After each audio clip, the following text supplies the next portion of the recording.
buddy. Okay. Wow. The surprise is me lah. Okay, turn around. And you. Okay, wow. Happy birthday. So nice. Thank you. Wow, so lovely. Speech. Who does? Speech? Thanks, my lovely children. Thanks, Happy Ethan. Wow. Yeah, my boys. So ask me for a speech, lah. So maybe we'll give a speech.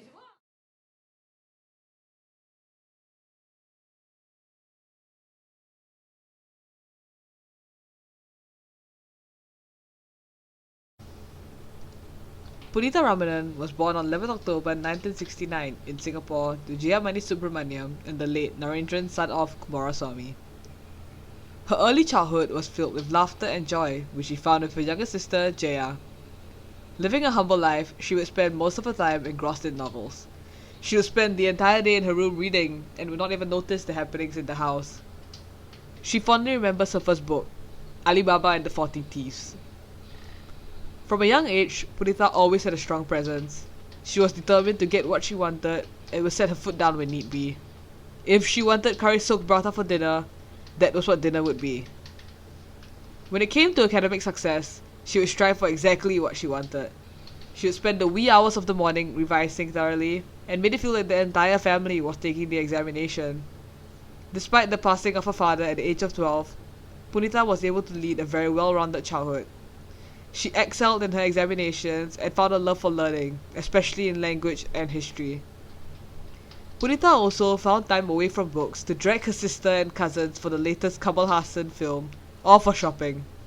She loved buying new clothes, but got quite obsessed with the one she already had, continuously wearing an outfit many referred to as her uniform for a long time. She soon embarked on her journey in NUS, where she followed her love for history. This saw her start the next phase of her colorful life. She soon wedded her loving husband on 12 December 1992, Ramanan. They started their life together with not much, but soon found treasure in the birth of their first daughter, Sarvina. Punitha loved taking her daughter to Isetan, where she continued her love for shopping.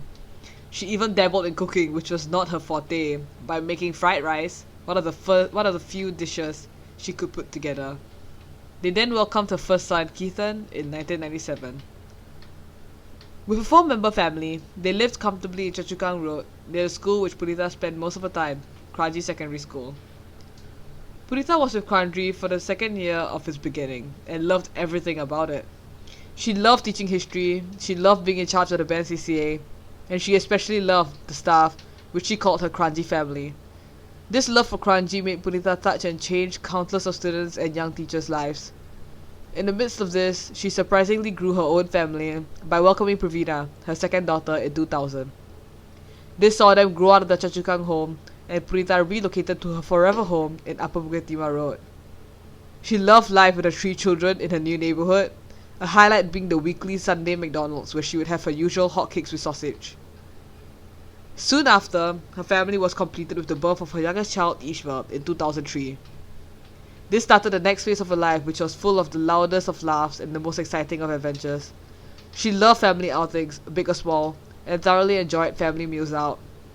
Family movies at Great Old City was the best because she got to sneak in a few minutes in some of her favorite stores, including Marks & Spencer. Punitha proved that she was a master juggler. She loved her career, but still found time for her children, her mother, and her husband. She would love to bring her mother for sari shopping in Little India, or spend time with her children in Orchard Road. No matter the outing, the common denominator was having to wait outside the changing rooms for her, for hours. Punitha would also always make sure she got her romantic getaways. Ramanan and her would go on dinner dates, Tamil movie dates, and romantic holidays. If there was one thing Punitha loved, it was travelling. She wanted to see the world. She would get so excited at seeing famous sights, cute cafes, or historical landmarks. She visited Adelaide, London, New York, Berlin, and so much more. She would then go on to spend weeks talking about that trip. One of her favourite destinations was New Zealand, which she found so calming and peaceful. She dreamed of living in Wanaka with a house that overlooks the lake. Punitha lived an extremely colourful life. She did go through hardships, but what made her life was her family, her friends, and the laughter she shared with everyone. She was always a beam of joy.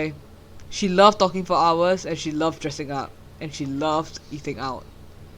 She could sit for hours watching her favourite television shows, Gilmore Girls, and Friends. She lived life for its joys, and she always tried her best to live it to the fullest. She left an impression on everyone she met, and she'll be remembered by so many whose lives she changed.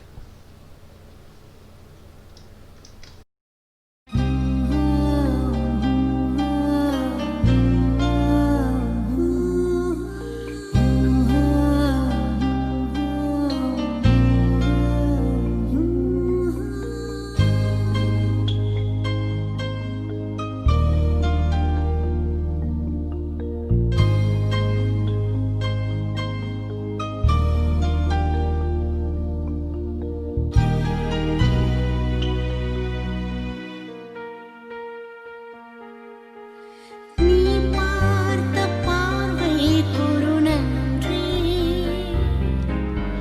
நம்மை சேர்த்த இரவு கொரு நன்றி அயராத இளமை சொல்லும் நன்றி நன்றி அகலாத நினைவு சொல்லும் நன்றி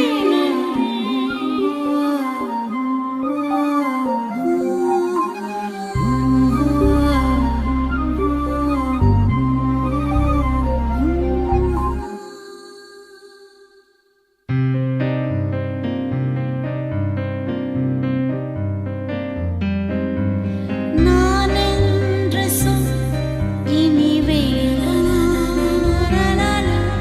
நீ என்பது இனி நரதா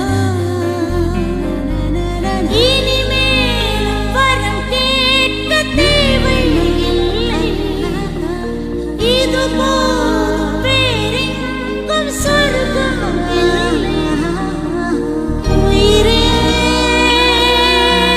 வா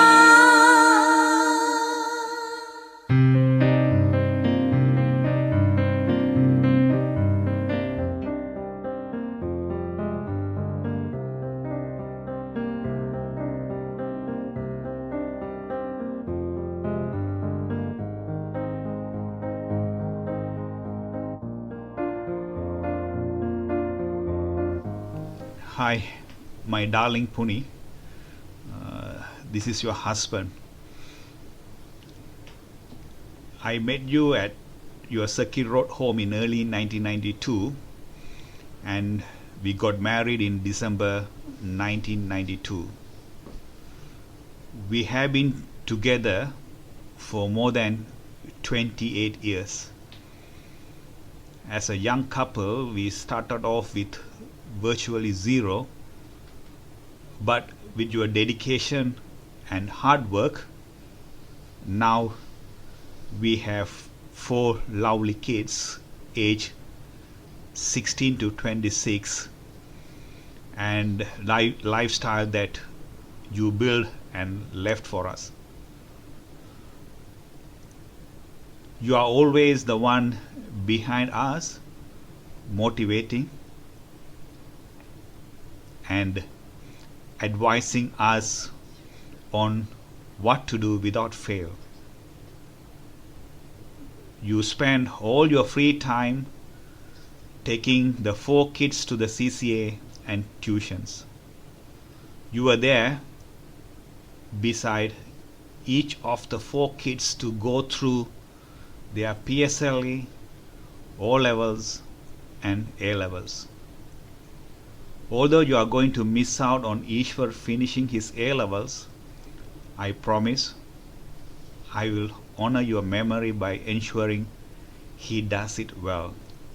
It is not a simple task, but you manage it very well and tried your best to make sure the kids go through their national exams without any pain or overstress.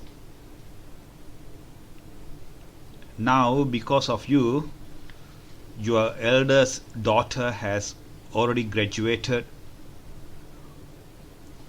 from NTU and also from SMU with masters. Because all of your motivations, your eldest daughter now got a good job with Citibank.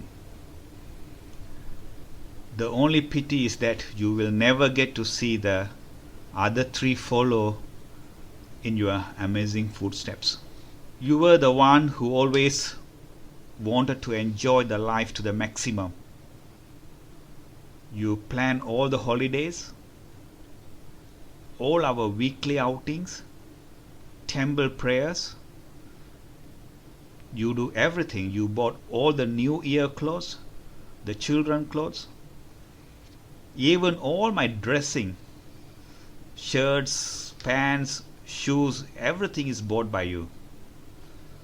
You always ensure I stayed close to my family, even though they live very far away from me in London, by making sure I call my sister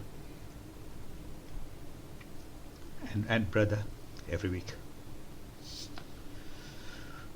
You are praying extremely very hard for Gauri, my sister-in-law, to ride through her hard times. Even with your busy schedule as a wife and mother to 4 kids, you were still very committed to your teaching career. As we witnessed during your last day in this earth, you touched many students to the extent that they came and uncontrollably cried.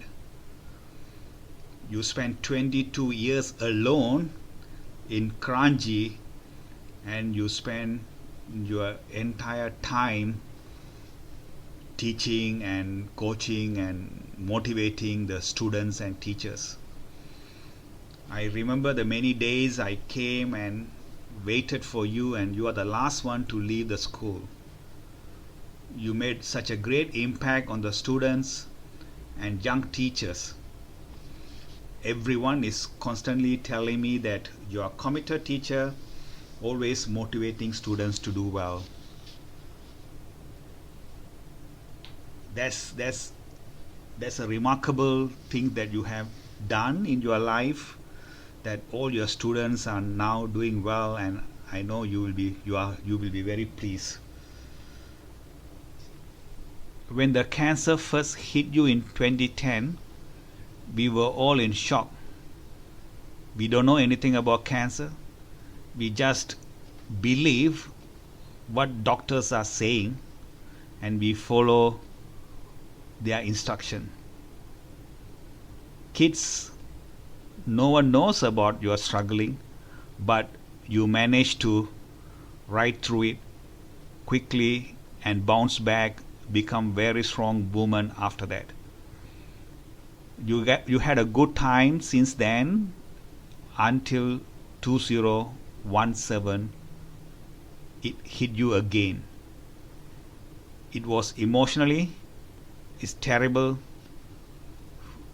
feeling for you, I can understand. But for your family's sake, you completely change your lifestyle, making you soon realize that you are not scared about cancer and that you can live with cancer. Since then, you made a lot of sacrifice for your eating habit. You love all your food. You sacrifice your toast box, your paratha, whatever you name it. You change your lifestyle, you change your food because you wanted to live. And you wanted to see the kids are growing and settling down. But unfortunately, God decided to take you with Him on 26 June 2020. I don't think so you know that you are going to see God. I remember you are having a healthy food still Wednesday. Without even telling me or our kids goodbye. Even you never say, Atan, look, I'm going to leave you alone. You never say. Even you never say goodbye to any of us. Your soul slowly disappeared from your body without any pain, or without even I see you crying. You were in a deep sleep and your soul disappeared within 6 hours.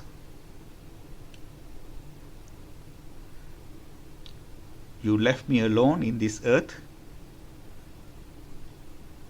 but we know both that I need to make sure all the 4 kids are settled and happy in this earth. When I came to Singapore, 1989, I was alone. Then I met you. Now I am alone again. I know that I am living with you every day and will meet you soon.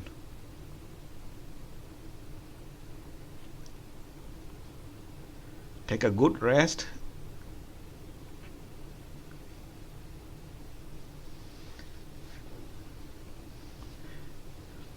And be in peace. You deserve it.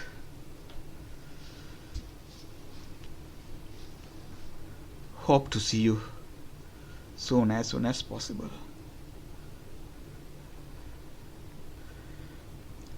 Love you, Puni. You are done. Yeah, baby. Baby. Baby.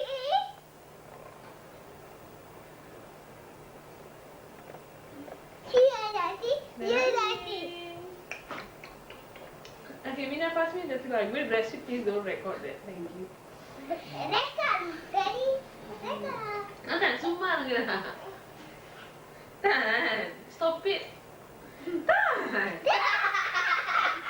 Stop it. Not.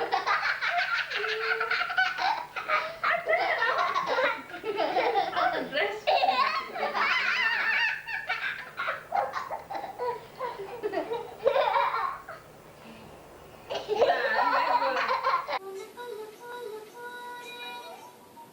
What are you doing?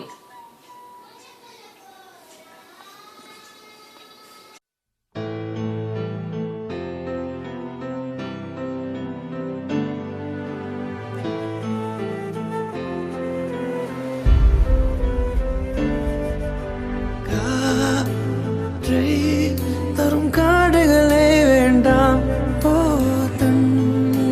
நீர் தரும் கடல்கள் வேண்டாம்